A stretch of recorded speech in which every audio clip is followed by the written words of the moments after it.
লা ইয়ারহামুল্লাহু মান লা ইয়ারহামুন নাস।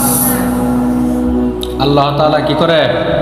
আল্লাহ তাআলা ওই ব্যক্তির উপর রহম করে না যে ব্যক্তি মানুষের উপর কি করে না, রহম করে না। এই হাদিসের অর্থ কি? আল্লাহ তাআলা ওই ব্যক্তির উপর রহম করে না যে মানুষের উপর কি করে না, রহম করে না। রহম কি মানে দয়া, রহম মানে দয়া করা। তুমি একজন মানুষ, তোমার ভাই, তোমার ছাত্র ভাই, তোমার ছাত্র বোন যদি কোনো বিপদে পড়ে, আপদে পড়ে, হ্যাঁ বিপদ, তুমি যদি তাকে সাহায্য করো মানে দয়া করো, হ্যাঁ, তাহলে আল্লাহ তাআলা কি করবে? তোমাকে সব তো দিবেই, কিন্তু তোমার কি করবো? আল্লাহ তাআলা দয়া করবো। তুমি দেখবা একজনের সাহায্য করছো, তুমি কি করছো? তোমার ছাত্র ভাইকে একদিন সাহায্য করছো, দয়া করছো, মানে তাকে সাহায্য করছো। আল্লাহ তাআলা দেখবা তোমার একদিন এমনভাবে সাহায্য করবো না তুমি ভাবতেও পারবা না। আল্লাহ তাআলা কি তোমার প্রকাশে করবো সাহায্য? এই হাদিসটা হলো এমন, লা ইয়ারহামুল্লাহু মান লা ইয়ারহামুন নাস। যে মানুষের উপর রহম করে আল্লাহ তাআলা কি করে?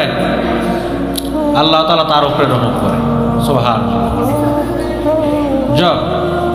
আর যে ব্যক্তি মানুষের উপর কি করে না,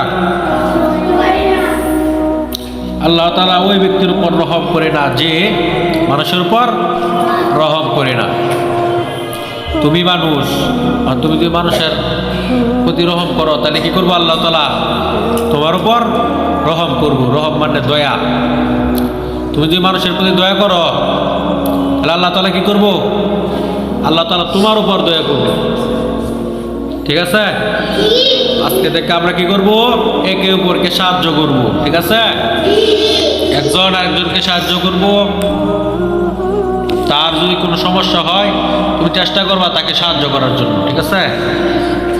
তুমি যদি অন্যকে দয়া করো, রহম করো, আল্লাহ তাআলা কি করব?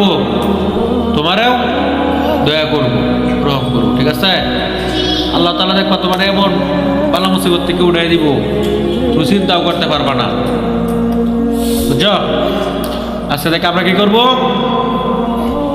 একে অপরের সাথে, মনে করো একজন তোমার ছাত্র ভাই বিপদে পড়ছে, তাকে কি করব? সবসময় দয়া করব, মানে সাহায্য করব। ঠিক আছে?